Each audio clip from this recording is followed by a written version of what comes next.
Are you ready? Stand by.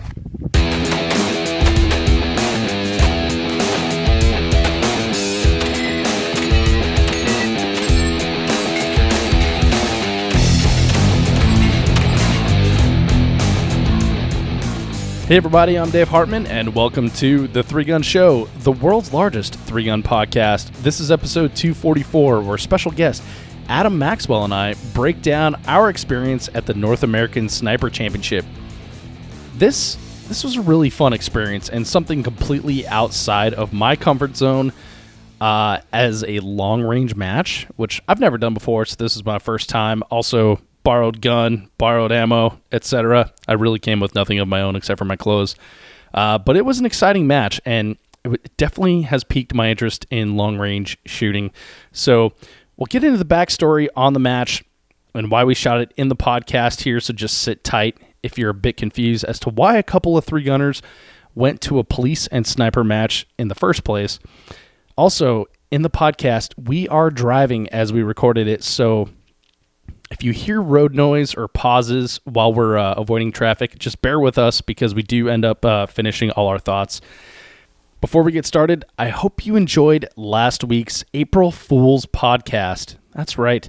The 140-yard zero was just a hasty zero that Ruben and I got when shooting one day, and we spun it into a fun episode for April Fool's. April 1st is always, kind of a fun day because growing up, that was my brother's birthday. And I always tried to get him every year when I was a little guy.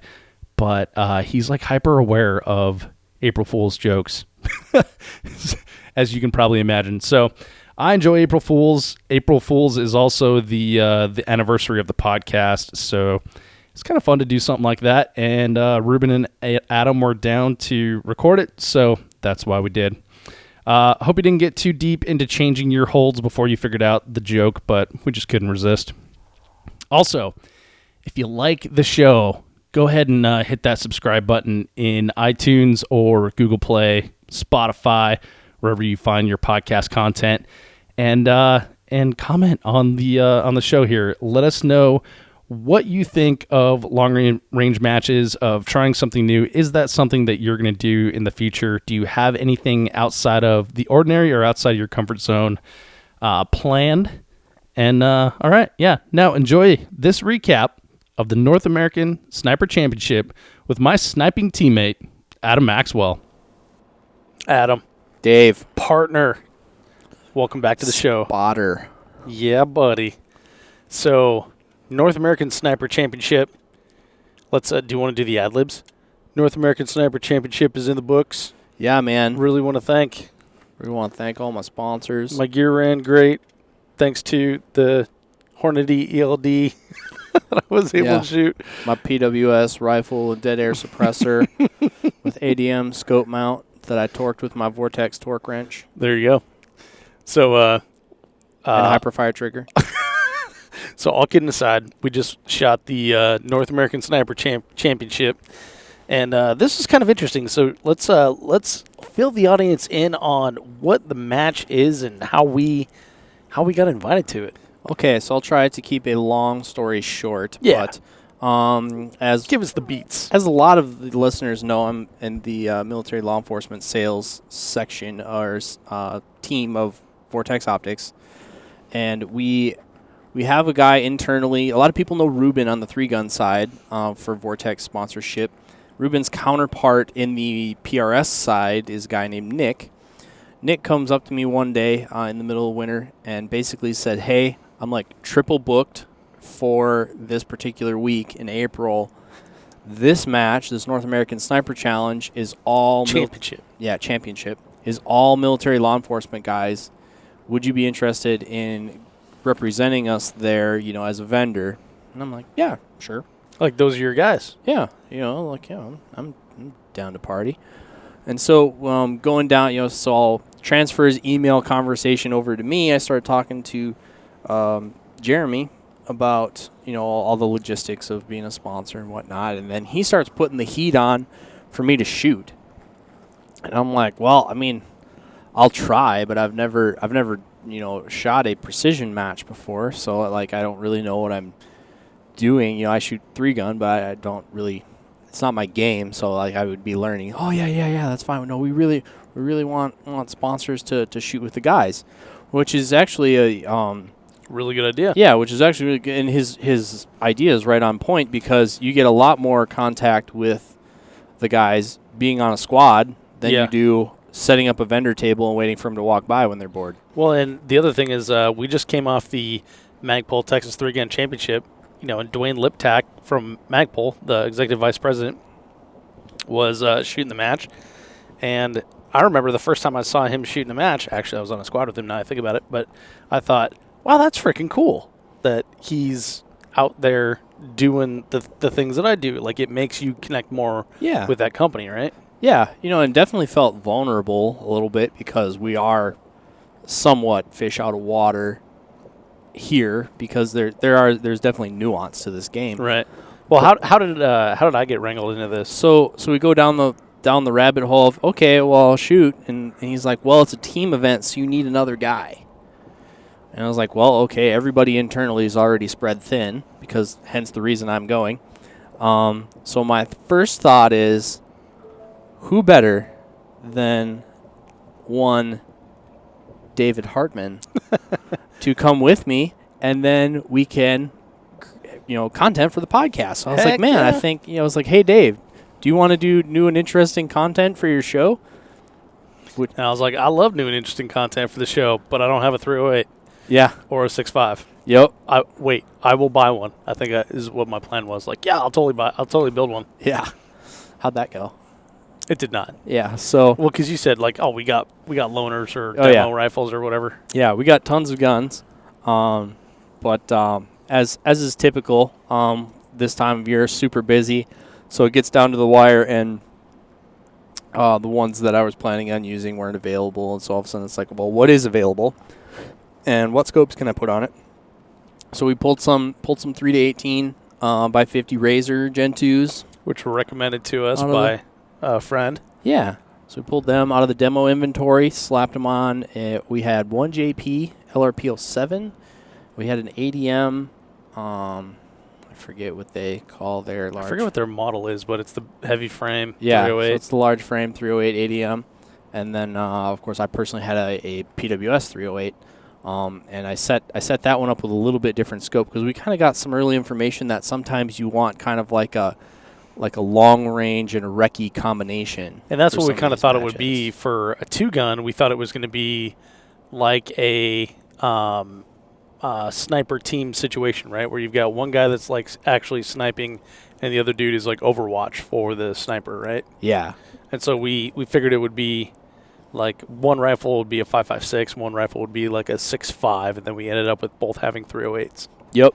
So, yeah, we kind of weren't really clear on what we needed, so we just kind of brought a lot of stuff. We have our 3-gun rifles from Texas 3-gun championship. I had one 308 with a lower, 10-power scope, and then I had a couple, 3-18 set up, and we were going to kind of play it by ear as to what we used. But so we got some rifles that we had approximate data on, and then just showed up to the match, and when we got there, they kind of said, all right, go that way.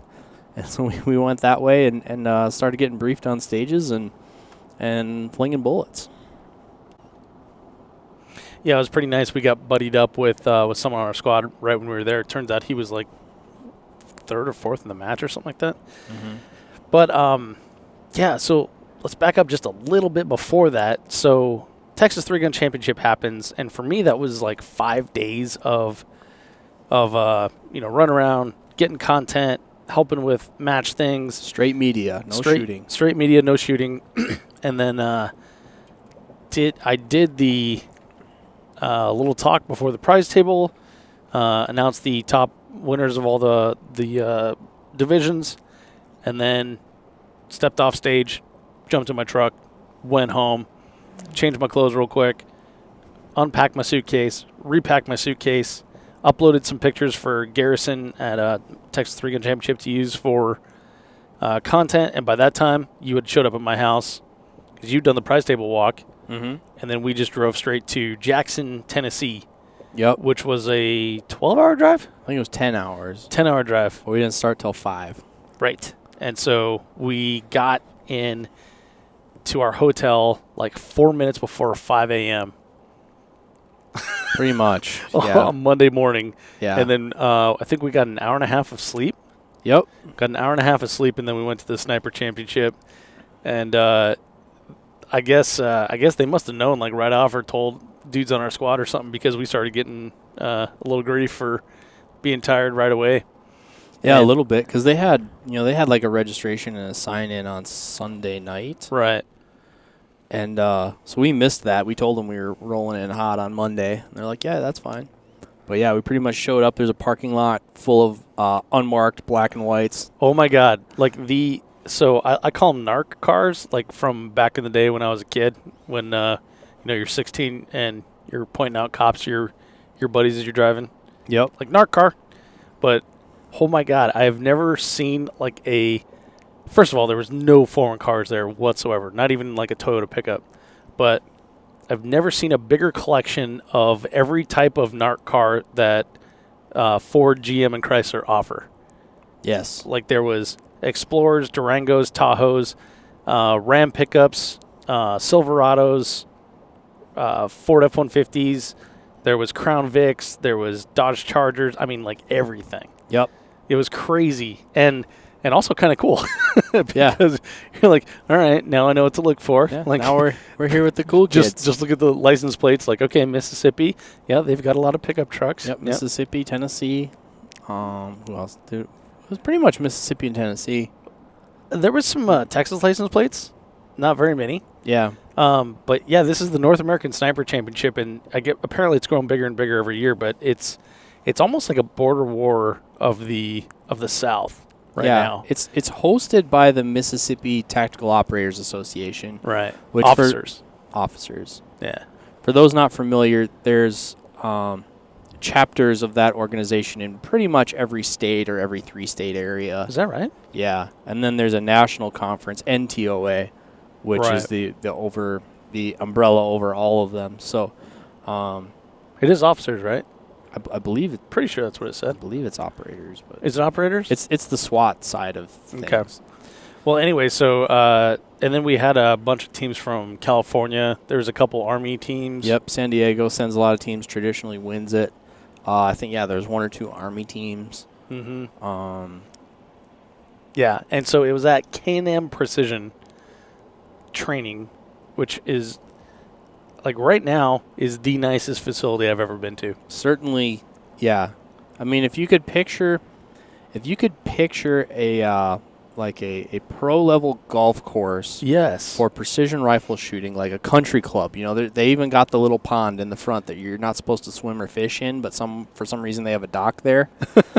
And they've got like bunkhouses, instructor houses, like a clubhouse area where the receptions and gatherings and instruction happen, classroom areas. Yep. Crushed rock on all the trails. Rock. So much damn crushed rock. Yes. And movers at lateral side-to-side movers at 150, 300, and 500 yards on one range. I think that other range, the long range area we were at with the old playground stuff, that was like, what, 1,200 yards? 13? Yeah, I think they had an 1,100 yard range, a 1,200 yard range, one they called the 750, and then one they called the unknown distance range, which I think went out to 750. Yeah, or 520. Well, we shot 520 because that's where the bus was. No, but on the left of that. Oh yeah, that goes. That was the unknown distance. The bus with the where we shot was the 520. Yeah. But then, if you go left, if you just look left, there's like a cut in the forest, and that one was the one that went out to 7-something. For those of you keeping score at home, they had a lot of places for which to shoot a long way. And they also had like small bays where you could go shoot pistols and things like that. Yeah, but it was they had a pistol mover there too. Yeah, but it was all kind of webbed together, so it wasn't like square, like it was just a lane. Yeah. It had like lanes that kind of went, 5 o'clock to 11. If you're just looking at the property, they kind of crisscrossed the property. They didn't all run the same. Way. And very clever use of all their property. Yes. And then What was the other? Oh, the other thing is like all their shooting positions had really interesting things there, like stacked Connex boxes with holes cut in the sides of various shapes. Yep. So you could get like goofy positions. They had these big concrete like sewage pipes. conduit. Yeah, I was going to call them conduit pipes, but yeah, they're the sewage pipes, the culvert pipes that go under roads on the side. Buses. They had a bunch of those of varying diameters that you could shoot through. They had a bus to shoot from and a bus to shoot at. Yep. For hostage targets. They had police car. They had a platform. What's cargo net? What's that thing? The big, huge military truck. Oh, a deuce and a half? Deuce and a half. They had a deuce and a half. A deer blind. Yeah, they had a deer blind because I don't know if that was for training or for reals. Yeah, probably for reals. You can never tell. And then they also had like the plastic jersey barriers for so like basically anything that law enforcement or military in an urban environment would have to encounter. They had those things there for them to learn how to shoot with and on and from. Yep. It was really, really slick. Yeah, if you could picture the ideal place to take a group to learn how to shoot long range. Yeah. Tactical long range. This is what you pictured in your head is what this place was. Yeah, for sure. Yeah, it was absolutely incredible facility, and like I've been to a lot of firearms ranges, and each time I go to one, I'm like, wow, this is the nicest place I've ever been, and then one just like one ups that one each time. Yeah, to where, excuse me, now I've probably got like top 3, top 4, top 5, or something like that, but. There's so many amazing places around, but damn, they are never near anything. Except military bases. Yeah, Max pointed that out. He's like, yeah, there's probably a military base within helicopter range of this place, and then sure enough, like 2 out of the 3 days, there was tons of helicopters flying overhead. Yeah, I always find that as they get closer to a major military installation, the ranges tend to get nicer. And tend to be built with government money. Yeah, that's kind of what I figure. It's like they have like some government contracts, and then they're able to have that nice of a place because like a lot of those buildings look brand new construction. I mean, maybe not even a year old, or they're just super well maintained. Yep. But then the crushed gravel looked like it was freshly laid, like last week, because it still had that powder on there. And then no driving on the grass. No driving on the grass. So that's the place where we're at. And like Adam said, when we got there, we were buddied up with a guy from San Diego, and he's like, turned out, super, super nice dude, and just like, yeah, you guys can hang out with me, follow me. And I feel like 90% of the time I had no clue what I was doing or should be doing at that time for the entire first day. And then like the second day I kind of got into like, okay, this is like what we're supposed to be doing. And then by the third day, it was like, okay, yeah, I got this. Yep. I know where I'm supposed to stand. I know where I'm supposed to point my gun. Wasn't super nervous to go first. Yeah. Yeah, especially the last stage, or not the last stage, second to the last stage. It was like, whatever. It's like, yeah, we know the distances. We know where they are. Yep. You know how much time you have. Adam's like, that was the other thing is they gave you distances of the targets you were supposed to engage, and they gave you the correct distances. Yes. It wasn't like a 3-gun match where they're like, oh, the 370-yard target, which is like really 398 yards away. Yeah. So there was no effing with you kind of thing. And the other thing was like, although these dudes were like super alpha guys from their department, right?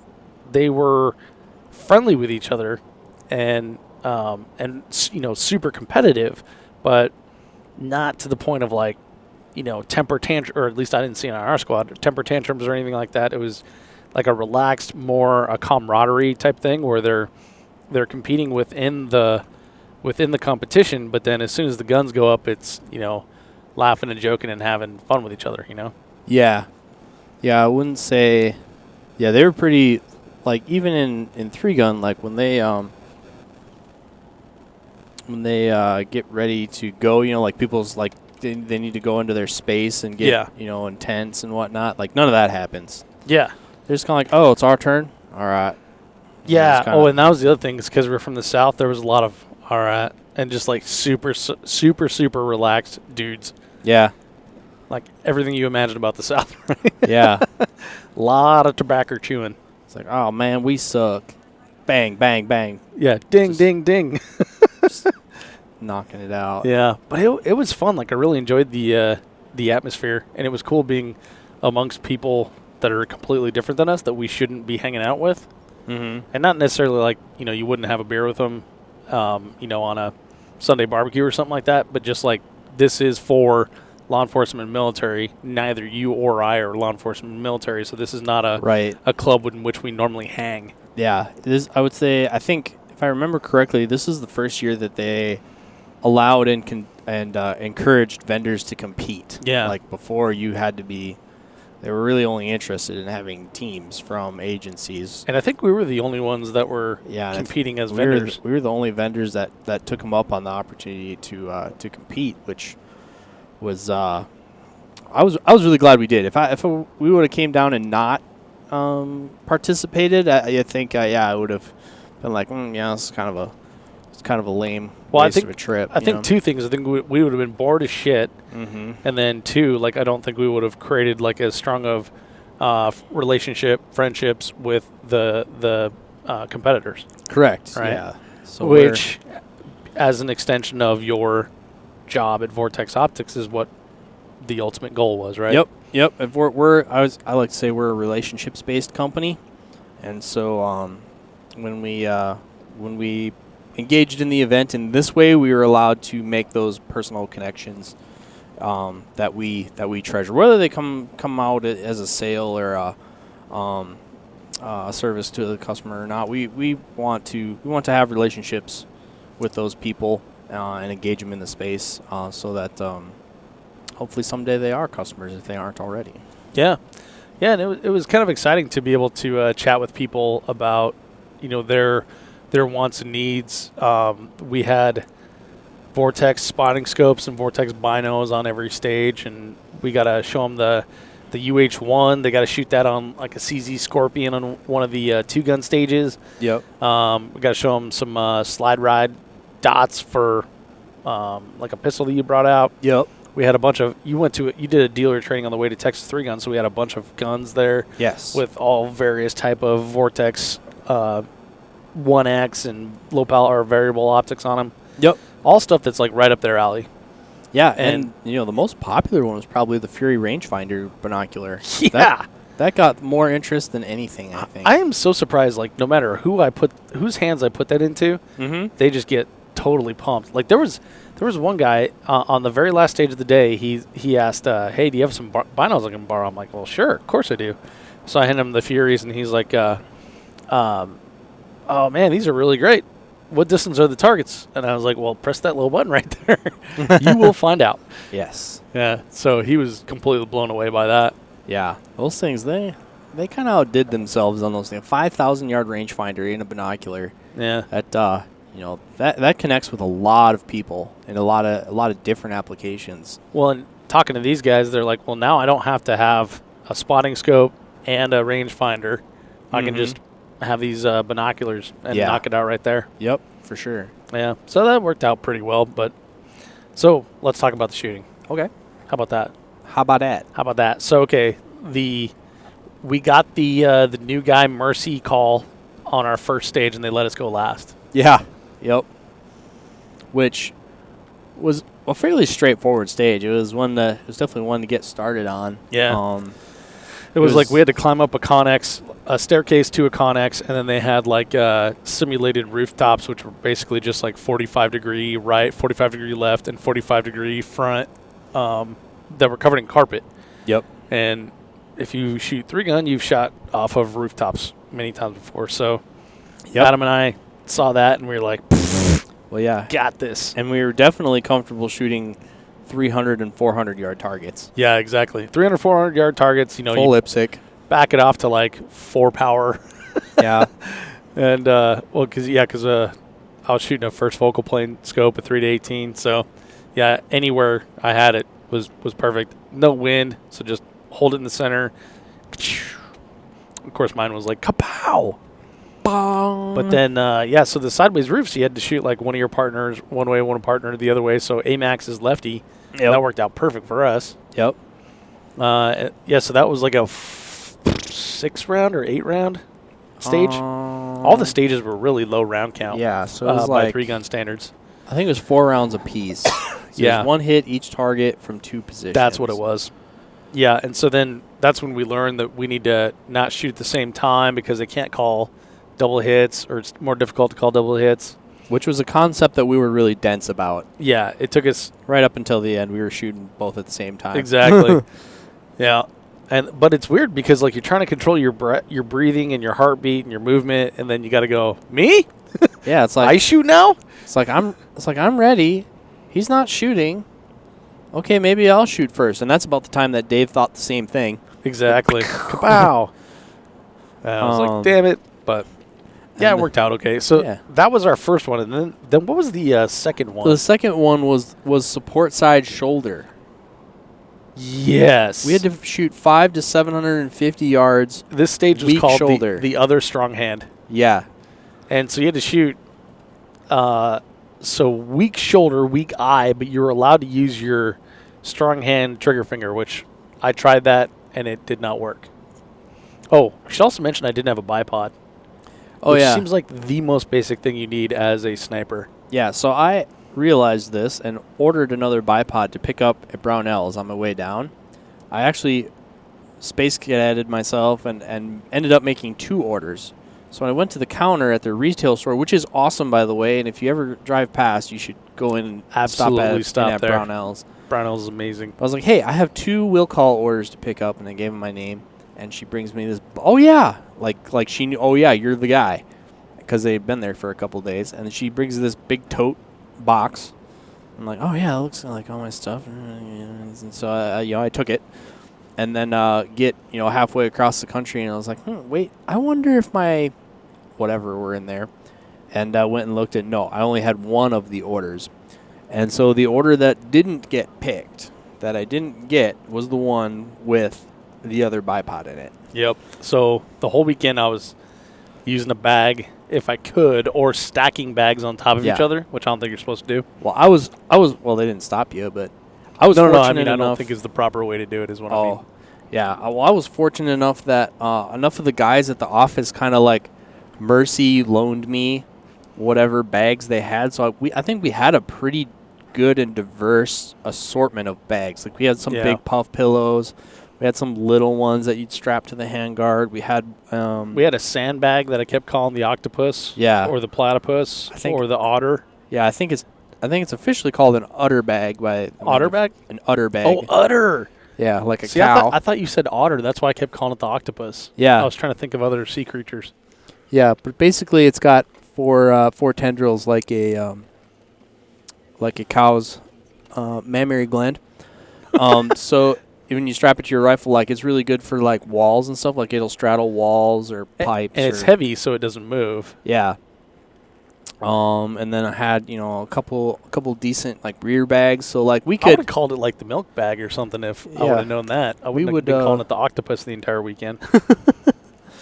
But yeah, so like we usually had something that would work, even if it wasn't the right thing. But in my mind, like I just imagine, like no one ever said anything to us, but in my mind I just imagine people thinking like, what the fuck is this guy doing stacking bags? Oh yeah, because every single one of those guys had a bipod. Yeah, 100%. Always bipod. Maybe they'd fold it up and use a bag. Yeah, but they always had a bipod. They were always shooting a bipod. Even when I was like, all right, I don't know much, but I know that a bipod's not ideal for that. They would still be shooting off a bipod. Yeah. It's like, if we had a bag, like this says bag to me. Yeah, exactly. And they would still shoot the bipod. But yeah, that part was kind of interesting. So, yeah, I don't know. So, but we made do with what we had. I think we did pretty good. Like, we were not last. Yeah, that's true. We were 25th out of 27 teams. We were not last. Is that right? Yes. Nice. I think we boned it hard this last day here. Yeah. Well, I mean, you did. Oh, buddy. Well, I guess. Oh, no, I did pretty bad in the last 2 stages, too. It's team, man. Yeah. Adam did carry the team, though. So the as far as other stuff, like I even balled up my sweatshirt at one point into a rear bag because Adam was using the sandbag, because there was some stuff that we had to do individually and some stuff that we had to do at the same time. And so while we could share gear, sometimes it wasn't always like feasible to share gear. Yep. So I think I learned a lot. Like if I were to go do this particular match again, about stuff that I would bring. Yes. And one, I would have a better way to carry all my crap. I would have a because we had to walk backpack. everywhere. I have the perfect backpack for this at home. Just did not bring it. Yeah.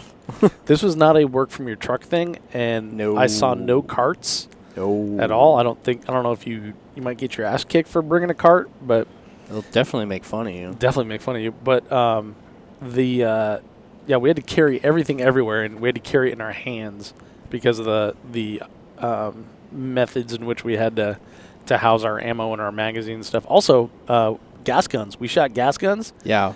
We only saw like 2 other gas guns Yes. in the entire match. Yep. Everyone else is a bolt action. Yeah. Which, I mean, how do you feel about that? Like, next time, would you do a gas gun again, or did you long for a bolt gun while you were watching those guys? Well, I kind of wanted a bolt gun just because apparently you can point them at each other as long as the bolt's back. Yeah. Yeah, they take the pipe rule to the next level. Yeah, for sure. No, I would do a gas gun again. One thing I would bring, though, in the repertoire is I would throw in a 10-round mag because there were times where, especially with that bag and not having a bipod, I couldn't get low enough to not touch the mag. Yeah. So, yeah, it's kind of like one of those things where, like, I was like, when in Rome, kind of like, man, I'm the only gas gun guy. We're the guys who are always asking, hey, if it's a gas gun, can we just turn the safety on? Because every stage description, every time you're going to move, it's always bolt open and move to this position. Yeah. Bolt open, move to this position. And their ROs are a little bit different every time. So we're like, hey, remember us? Yeah, is it okay? Well, and the first couple of days we were phrased in the form of a question, like, how do we move if we? Because I didn't want one RO to be one way and one RO to be another way. Oh, yes. So it's like, how do we move? And the answer was always safe on. So I don't understand why they wouldn't let the other guys run with their safe on.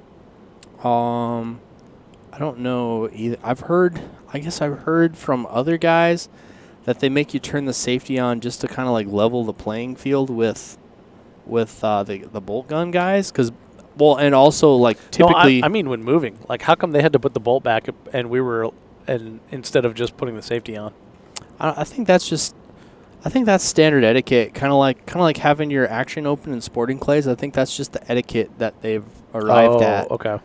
And so that's the standard practice, and then they've had to accommodate the gas guns Right. with the safety on. But we did pretty good with. So I think there was one time I caught myself moving without my safety on, and sometimes we had to do bounding things where we had to move around each other. Yep. And it wasn't any big deal for me to not point my gun at your back as I was moving around. Oh yeah, and the time was very generous, so it was never like you were never really in a hurry. We were always about 50% faster than we should have been. Yeah, yeah. We got a lot of like, well, you guys tore that up, and they meant like you went way too fast. Yeah. Where I'm like looking through the scope, I'm looking at the target, I got the hold, and I'm like, well, I'm here, I'm ready. And I send it, Right, and then once you miss, you realize, oh, I guess I wasn't ready. Oh yeah, that was. That's the other weird thing is like that went way better in my head. Yeah. That's the other weird thing is like because it is a sniper match, as Tom Berringer says, one shot, one kill. There were no makeup shots. One try, no cry. Yeah, although Amax did try to make up shot several things on one of the final stages. Oh yeah, I was under the impression we were to engage multiple targets from each position. I swear to God, I heard one target from one three position. shots, and he didn't tell you to stop until the third shot. Yeah, he's like, "Hey, dude, like one target." Hi, I'm man. Like, oh, that's my bad. And so there was all men there, right? Yep. And they were all officers or law enforcement. Yep.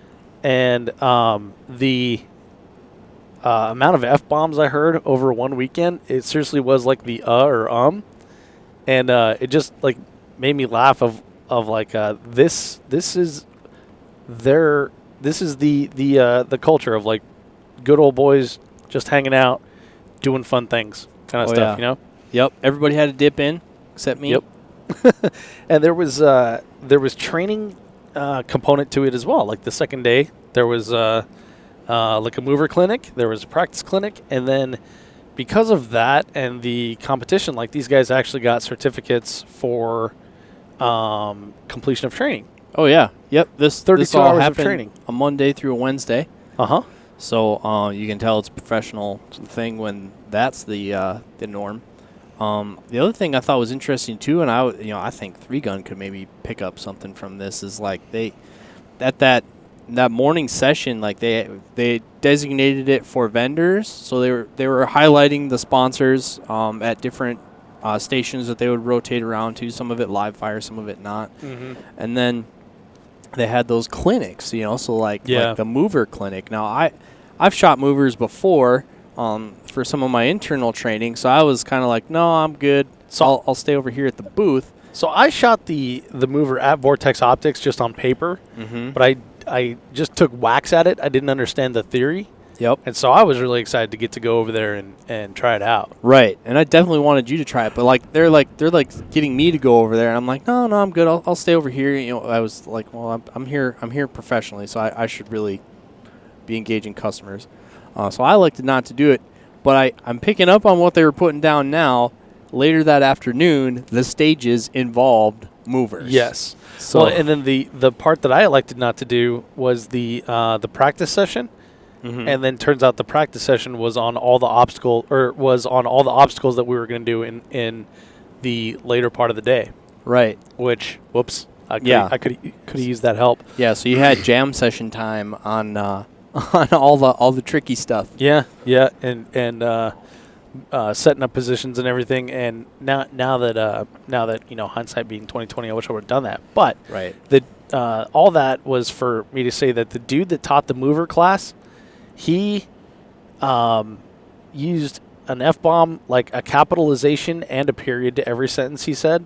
And he was from the Marine Corps, and so he was ripping on all the dudes in the Army, and he was dryly and slyly telling some of the funniest jokes I've ever heard in between all of the really important, juicy data that I was then going to lie down in the prone position and use on those movers. Oh, really? Yeah, he had like amazing delivery, and it was the dude that was the RO on that stage that told you, hey man, you're only supposed to shoot once. It took me a minute to recognize that guy, but I've actually seen that guy a lot on Trigger Time TV. I swear I have too. Like he looks familiar. He's one of the guys from Ronin Combat Strategies. Oh, okay. I believe his name is.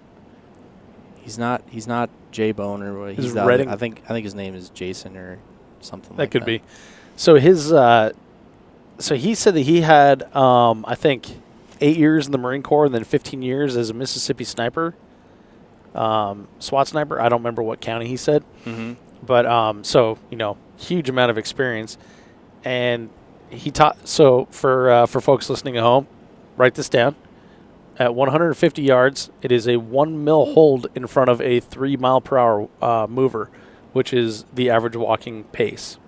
At 300 yards, it is 1.2, and at 500 yards, it is 1.4. Scientific fact. Scientific fact. He said you can argue all you want. It's been proven. And then he said, now, who here's from Mississippi? And then like a couple guys raise their hand. He says, no, who's here from Alabama? That's what it was. Who here's from Alabama? A couple guys raise their hand. He says, now for you guys, it's going to be bigger than 1.0 because it takes you longer to process things. And so he was telling them, he's like, if you're stupid, it's going to take you a lot longer, so you may want to lead 1.2, 1.3. And basically the point he was making was your reaction time, but he made it in like a hilariously insulting way to a couple of the Alabama participants. I feel like I'm on the other end of that. Like I got to take a couple tenths off just because I'm going to jerk it early. Yeah, exactly. Well, and I found that for me, like I had to add a little bit of time as well, just because like I was trying to line my horizontal thing up and I was all nervous and stuff like that. Sure. But then you were telling me about lock time on the AR-15s and how they're slower to shoot than a bolt gun.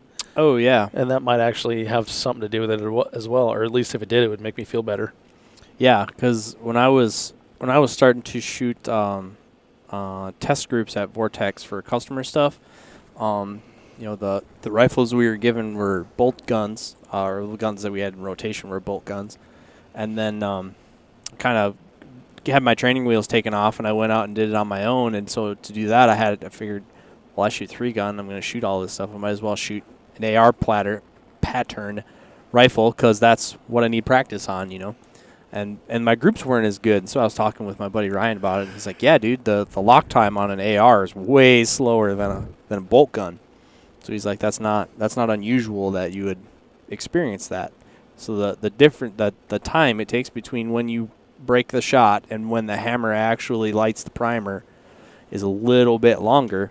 And when we're talking, fractions of inches, it all adds up. Yeah, pretty interesting to see the sheer number of different types of guns that are issued to people. Like there was even a dude that was shooting a Desert Tech bullpup with a 16-inch barrel, but it looked like it was like a 4-inch barrel, and that was a bolt gun, and that was in 6.5. But I would say that of the brass that I picked up, at least 95% of it was 308. Oh yeah. This is basically a 308 demonstration. Yeah, because all of these guns are department issued rifles for these guys. This is turnout gear. Right.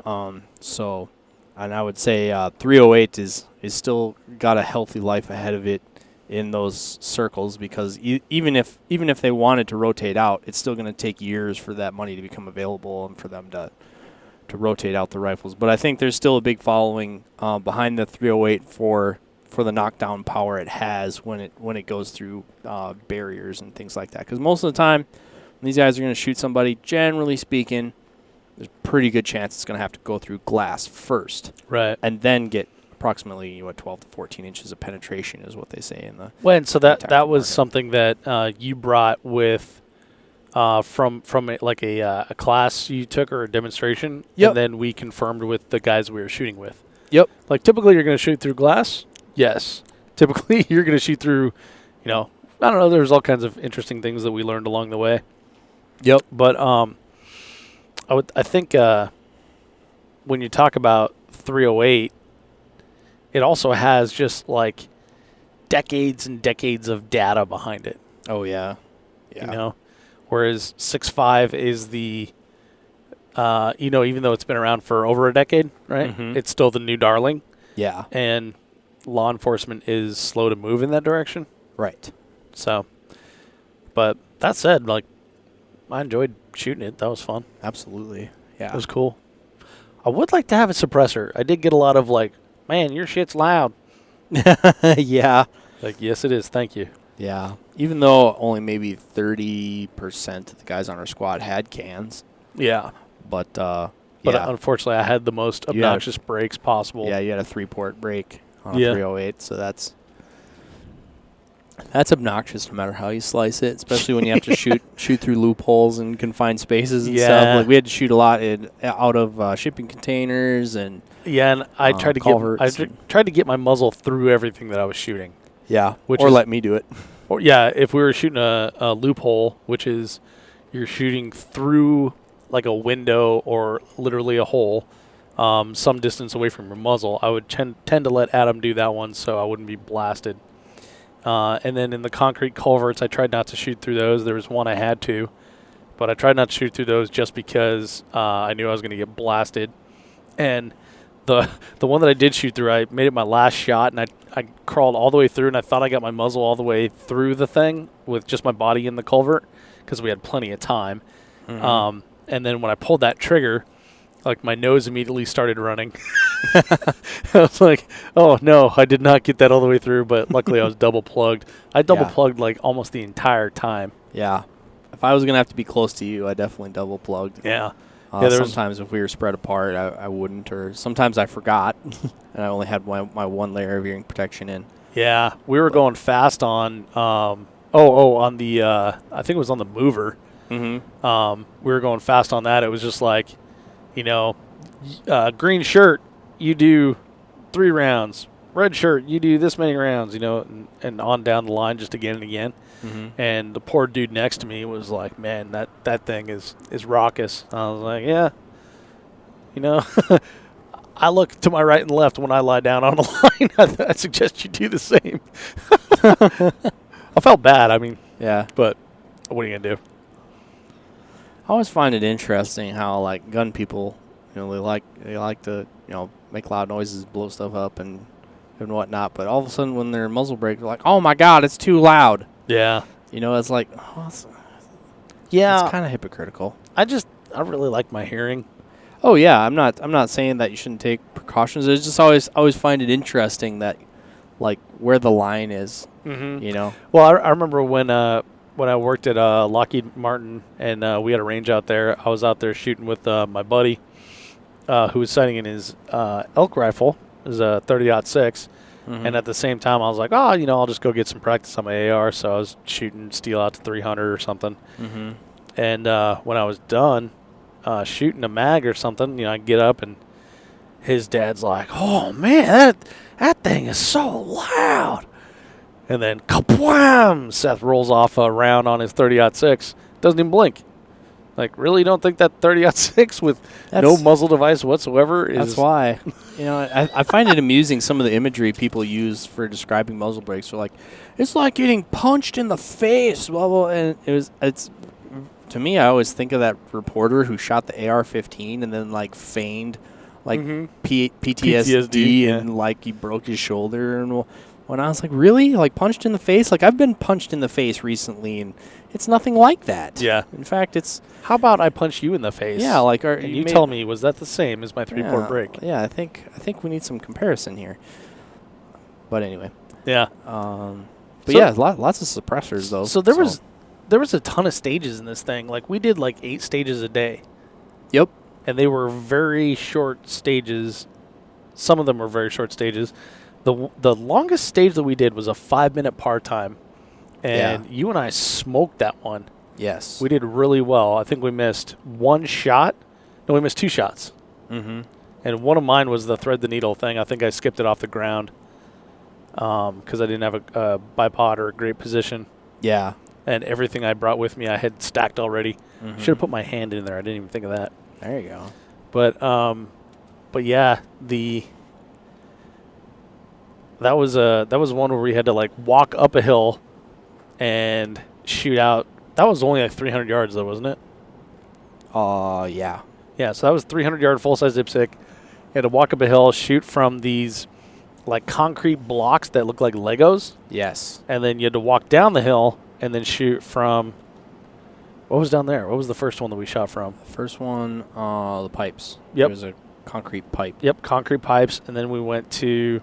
Then there was a barricade, like a VTAC-ish barricade. Yep, we shot from the VTAC-ish barricade that was symmetric on both sides, there was a lot of symmetry stuff, and that worked out well for us because one of us is left-handed and one of us is right-handed. Mm-hmm. Then from there we went over to the plastic jersey barriers. Yep. Which was cool. Yep. And then we went back. Had to shoot through pipes lengthwise. There we go. Shot through the pipes. That was the thread the needle thing. We weren't allowed to go into the pipes. Yep. And then there was a loophole shot and one where you could just bag up on top of a bunker. And I found that, that whole thing of if you can go prone, go prone. Mm-hmm. These guys will always go prone. Whether it's they got 1 foot on the ground and they're half prone, mm-hmm. or they're straddling something prone, mm-hmm. any kind of lying down, they will do it. And I thought that was pretty interesting and probably a good takeaway from that. I think it was interesting, but I also think it's kind of a default trap. I don't think that exists. If you can go prone, but we had one stage where you had to get into 4 positions. Or you had to get into six positions during the stage, and they're all like, "Oh yeah, go prone. Oh yeah, go prone." It's well, you got to go prone and get up and go prone and get up and go prone in 3 minutes. So, like, that was a lot of time. And I just pictured, like, man, your heart rate's just going to go up. Well, I was thinking You know? for some of those, like the guys were going prone for a 250-yard shot, and like I had backed my scope down as far as it would go to 3 power, Right. and I would have shot that on 1x if I could have. Yeah, like a 250-yard shot on a full IPSC, like that's not – I don't need to go prone on that if I don't have to. Yeah. I kind of picture that as like in USPSA sometimes where like the target is available from the back, but there's a fault line that's like 10 yards away from it, and people will run up to it to shoot it when it's not a challenging shot at all if they would have saved themselves all that running from the back. That's kind of how I saw some of that prone stuff was like, well, a lot of times you want to go prone if you can, but like. But there were I don't know if definitely it always- times. So I agree with you completely, but there were definitely times where I did not go prone, and I tried to, reverse kneel it or lean into it and tripod, like use my 2 legs as 2 legs of the tripod and my rifle as the other. That I definitely jacked it up. Oh yeah, or where it's like, well, it's like, well, I can't go prone here, and then some guy would like slinky his way into something and be like, oh, well, I guess you can go prone there. Yeah. Yeah, I guess you can't go prone here because, it's 4 foot off the ground and it's odd shaped. And guy like throws his backpack on it and then straps a puff pillow under his arm and it's like, oh, well, I guess you can. Yeah. Guess turns out you can go prone in all cases. Touché, sir. Well played. Well played. So, man, I really enjoyed this match. It was fun. I learned a ton. I was completely unprepared, and I was completely humbled in the correct sense of the word. Yes. Not the when you feel gratitude. Like, I'm humbled that 200 people came out to my match. No, you're grateful. That's gratitude. This was humbled in the correct sense. Like, I felt like a small little insignificant turd the first day, parts of the second day, and all of the third day. Yeah. Like, the long-range stuff doesn't really I don't know if interest is the right word, but, like, long-range just doesn't really do it for me. But what makes it cool is the props and the positions, the interaction with the different stuff to make the shot. Even if it was a 300-yard shot, it was the position the creative position that you could be in to make that shot, or that you had to be in. You had to interact with this thing in some way and make the shot.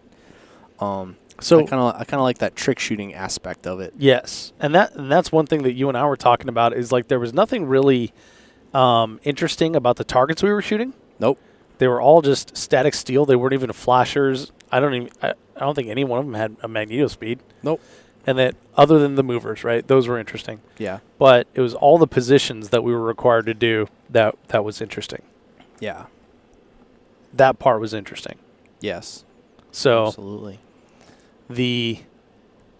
And we remarked that it would be very simple to set up a long range match because like there was like one target used from 18 different positions repeatedly. And there's so much steel that was out there on the range that we didn't even use. But I didn't feel gypped. I didn't feel like, oh, I didn't get enough. And the other thing that you said after like the first set of 3 stages were done, we went to the second area.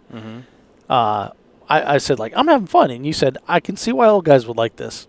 Because the pace is just completely different. It's like you relax. You don't have to do any resetting whatsoever. No. You just kind of sit there and chill. You're standing around until it's your time to go. And then you walk over to the thing that you're going to shoot from, on, or through and do it. Yep. You don't even have to run. No sense of urgency. No sense of, well, yeah. All the urgency that you can get done in 3 minutes, Yeah. And I mean, there was no real time component. We timed out on one thing, right? Yeah. And it was that it was the last day. And that was a bunch of positional stuff. And there was one shot we didn't get to take, right? So other than that, it was fine. We smoked it on there was one stage that had pistol shooting. We smoked it on that. Yep. Yeah, I think so. For me, the shooting long range is interesting. I guess like lying prone and shooting really far like only does so much for me. Mm-hmm. But having this organized thing of like another problem you have to solve, and like these are the tools you have to do it, I think is kind of cool. So, yep. Like I said, I mean, I think anything at this match, certainly like anything inside of 500 yards, we would consider close range. yeah, Like those are all shots that we do all the time. And then like we're usually in 3-gun match. We talk about 200 plus. So here I'm almost thinking like plus or minus 500. that's what I would think. Yeah. Once you go beyond 500 yards, it's like, okay, yeah, that's a long shot. I don't do that very often. I don't know how often LE guys are even going to get the go-ahead to do that kind of shot. But it was challenging. But, like, at the same time, like, I thought it was more interesting or challenging or when it was a 300-yard shot, but it was a 300-yard hostage shot, Yeah. Off an improvised position. Yeah. Those were kind of like, all right, this is pretty cool. Like they made it kind of tricky. Like, oh yeah, we're gonna be shooting through this window here, or we're gonna be shooting over the hood of this car, or we got to shoot off the hood in the trunk of a squad car. Like, yeah, that's pretty realistic for what these guys are gonna have to deal with. Well, and it's kind of an analogy I heard a long time ago when I was much younger, but it was in reference to a fighter pilot, and they're like, well, how do you put in perspective landing on the deck of a carrier? And they're like, well, put a postage stamp in the middle of your living room and then turn the lights off and dive on it. Or you ask pro golfers, how do you get good at putting? Well, you putt at a dime, and then that 2-inch cup seems huge. Like, I kind of picture this as that. Like, all these shots are way harder and probably way farther than these guys would ever take in real life because most police sharpshooting happens inside 100 yards. Mm-hmm. But the shot they're going to have to take is it's a 1-inch circle. Yeah. They're trying to dome a guy who is holding a hostage. So it's like, well, would you take a hostage shot at 500 yards? Probably not. But if you're comfortable taking a hostage shot at 500 yards, right, that 100-yard shot for real seems like a chip shot. Yeah, that's a good point, and that's why this qualifies for ongoing training. Yes. Right? 32 hours of ongoing training. Yep. Pro tip: if you're going to take hostages in San Diego, I'm not betting on you to come out of that. Yeah, right. The San Diego team got your number. Yeah, there was like 1st, 4th, and like 11th or something like that. Mm-hmm. Yeah, this guy smoked it. Don't take hostages in San Diego. Right. Just keep her moving. I wonder if they have like a specialized training program because of the military bases they have there. Like, why San Diego? I don't know. I'm guessing from my light exposure to it, I'm think it kind of depends on like the administration for that department. Oh, so you got if you get they apply their budget. Yeah, if you get a chief who's like, yeah, I'm into it, or they have a good like I forget what the term, but like a police association or whatever, right, that gets the donations. So like if they have good funds and they have a chief or an admin that politically leans that way, it's like, they can get a lot of resources and they can get some pretty good training, but it also goes completely the opposite direction too. Right. Where guys have they don't even want to admit that they have a SWAT team, so they call it something else. Yeah. And then they give the guys hunting rifles and very little training ammunition. Yeah. Yep. It's a Vietnam era, Remington 700 with a fixed power scope or something like that, So it goes the other way too, but I think they're just our departments that are lucky enough to have budget and admin who see the value in these kind of guys, and it's really good to see because for those communities that really gives them a lot of capabilities to serve their communities and address these problems when they come up. Because some of these guys, like I was telling you too, like when I was growing up and talking to the DARE officer or whatever, and they go through, oh yeah, most of us we don't ever like, no, we don't we don't really guns shootouts. That's not really a big part of police business. But you get into some of these circles, some of these cities that have full-time SWAT teams, like it's a full-time job serving warrants. Well, and even talking to the guy today that after the match that was asking about binoculars and stuff, was writing all that stuff down. Yeah. Like his unit got called out while he was at training. Yeah. 2 days ago. Yeah.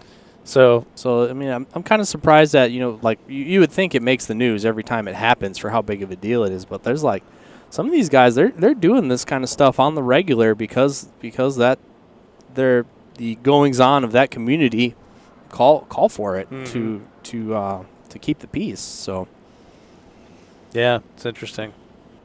and the awards at the end was pretty. Oh yeah. Okay, so here's another departure from Three Gun. Yes. So there were several prizes that were donated by CZ, by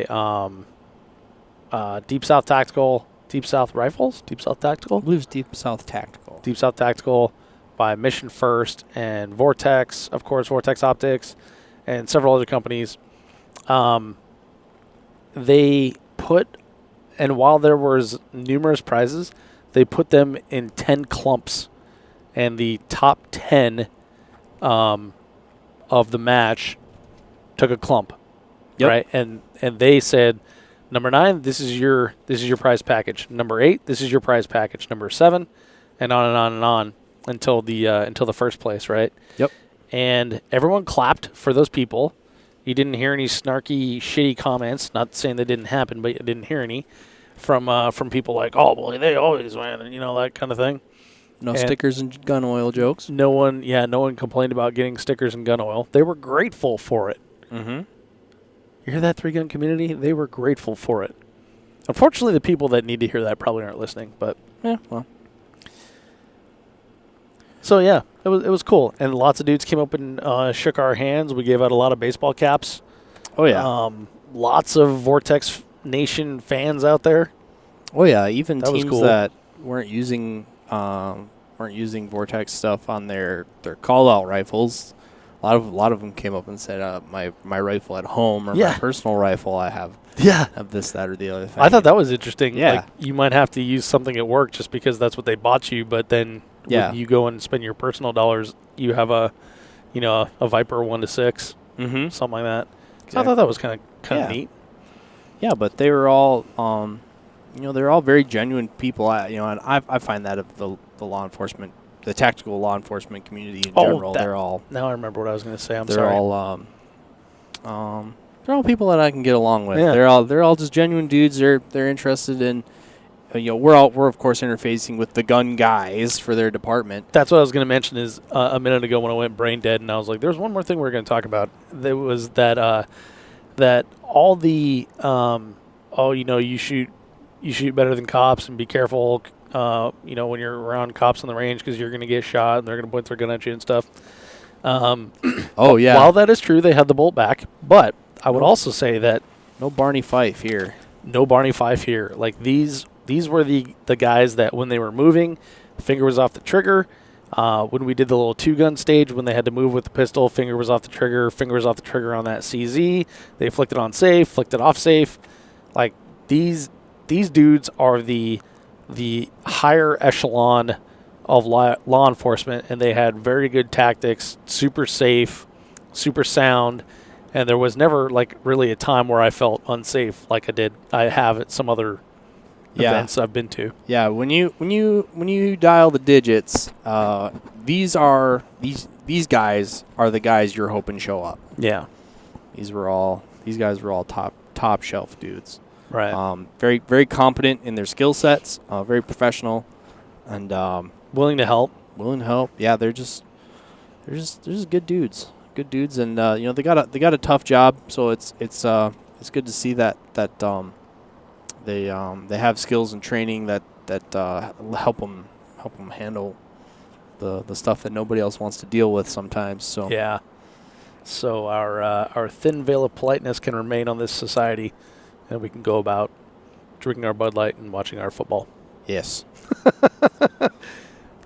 All right, well, Adam, I think that's a pretty good breakdown of the event that we went to. Yeah, that was our first wide-eyed experience into the world of long-range precision. I tell you what, I want to shoot some more long range, and I want to not suck at it, and I want to come back here next year and not suck better.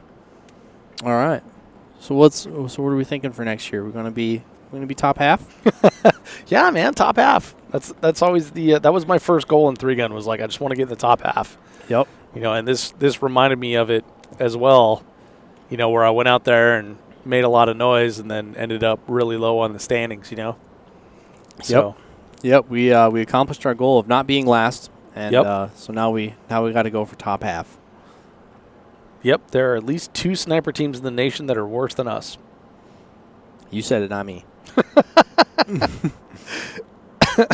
And we 3-gun. And we 3-gun. Yeah, that was the constant joke this weekend is between us. I think we were a little sleep deprived, but I know we're sleep deprived. oh yeah. So how about travel? Anything you do different next time? It was tough. It was 2 events. Well, I committed to the one, and then it was another event that I really wanted to do because I missed Texas 3-gun last year. It was a choice that I made. It was an either-or choice that I made, and I felt like I chose poorly, or I had buyer's remorse on my choice. So I really wanted to go to Texas this year. It just so happened they stacked up. Logistically, I could make it work, but just barely. But it was a long trip. It was pretty intense. I don't know if we'll do it exactly this way in the future. I hope both events are maybe spread apart. Yeah, by at least by 1 week one for day yeah. would be awesome. Yeah. So when we were checking in the hotel and we were riding up in the elevator, it was quiet, and I said, "No. What was your thing that you said?" I don't know what you're talking Longest leg of the trip. Yeah, that was definitely the longest leg of the trip. Yeah, and my response was, "This is going to be one of those things that we remember and we tell as a story years and years from now." Yeah, it was because, we had 10 hours to go. We couldn't start until we were done with the prize table at Texas, and not a ding on them, but those things always run long. I don't think this one ran long, though. It didn't. This it didn't, one but, was super efficient, but we were concerned about it. Yeah, when you got somewhere to be, it can't happen fast enough. Yeah. We made it work, but Is that a turkey crossing the road? It is. He only flew across half of it. Silly goose. Silly turkey. But we made it work. I don't know if we're going to do it this way again. We're actually pretty confident we won't. Yeah. But it did work. I'd love to do this match next year, though, if we can, because it was a ton of fun. I learned a lot, and I think the shooters that were there, the people in attendance, were completely different than the people that I normally hang out with, and I thought that was a good, refreshing kind of thing. Yeah. So, thumbs up, would do again, and North American Sniper Championship. That was awesome. Thank you for having us. It was great. It was absolutely. fantastic. Thanks for having us out, and thank you for guilting us into shooting. Yeah. Yep. Peer pressure. I caved this time. Yep. And probably next time. And the time after that. All right, Adam. Any final thoughts before we head out of here? Still 3-gun guy. Not going over to the dark side. Still 3-gun guy, but I encourage the listeners to try something new. But I dabble. I'll dabble. Yeah. Probably. You USPSA too. I'm gonna work on my dope card a little bit more, I think. Yep. So try something new, and then when you do, let us know about it. And as always, thanks for listening. Bye-bye.